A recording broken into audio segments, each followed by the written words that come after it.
Hello. Today's update on the COVID-19 pandemic concerns the use of masks. Before we get started, I want to talk about a recovery principle that's really helped me and concerns the use of masks actually. And that is the principle of getting outside of myself and doing something for somebody else. When I started doing this consistently early in my recovery and kept it up even through the years, it's continued to help me deal with things that I didn't think I could deal with. When I'm worried or I've got a stress in my life, I usually find comfort and relief when I step outside of that and help somebody else with something that's going on in their life.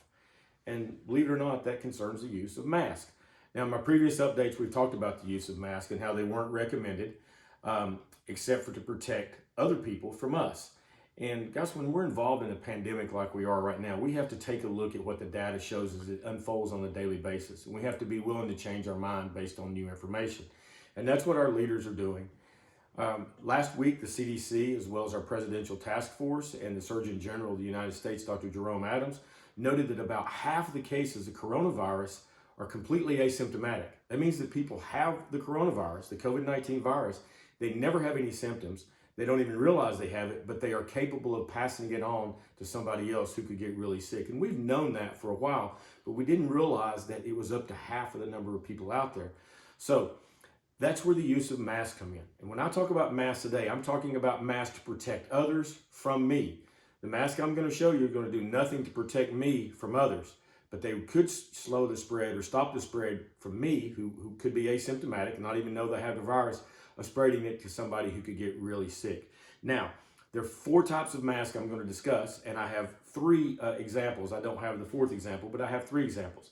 The first type of mask I'm going to talk about is just a cloth mask. And the CDC and our Surgeon General, as well as the Presidential Task Force, now are recommending that whenever we go into public, such as a grocery store, the gas station, anywhere we're around other people, that they advise the use of masks. They're not mandating it, but they advise the use of it so we don't spread something that we may not even know that we have to somebody else, in this case, the COVID-19 virus.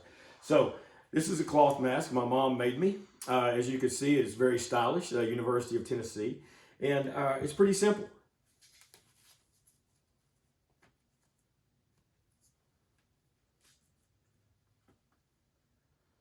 So now I'm ready to go out in public. So the mask includes my oral opening, so that if I cough or sneeze or clear my throat, then the chances of the virus coming out of me and getting past that mask are really low, or at least the distance it can spread is greatly reduced, and therefore reducing the chance of somebody else getting the COVID-19 virus. Now, the second type of mask I want to show you is one that I don't want anybody to use. This is the N95 mask that you see on TV a lot. These are the masks that are reserved for our healthcare providers.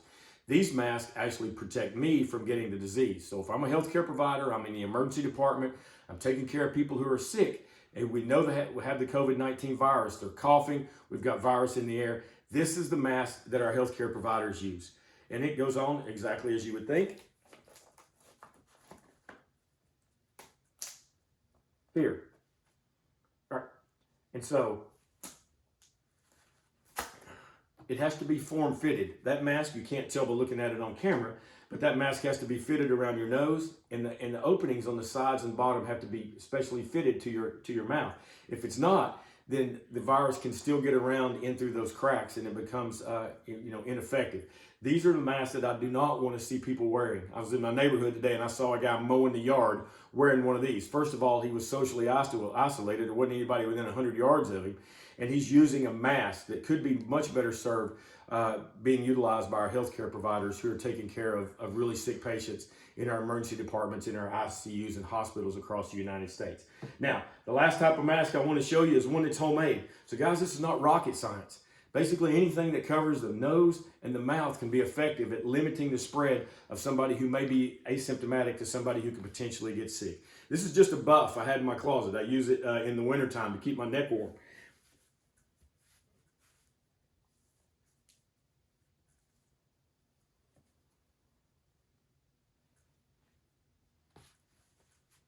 There, effective. It can stop the spread of the virus from here to out here and potentially go from somebody who's not going to get sick, me, to somebody who could get sick, my grandparents or my parents. Let's remember what we've been told from our leaders currently, that the use of masks are appropriate for when we're in public, or we're going to be around others in a place outside of our home, or if we're taking care of somebody who's sick with known COVID-19 virus, and that would be the N95 respirator used in our hospital. Wearing a mask is about protecting others from us. It's going to do very little for us to wear it in hoping that we won't get it from someone else. And all the use of masks are completely irrelevant if we don't practice the things that we have talked about from the very beginning. Consistent hand washing, cleaning of surfaces that are commonly touched, proper social distancing, and staying at home when we're sick. Those continue to be the key measures. Thank you, guys.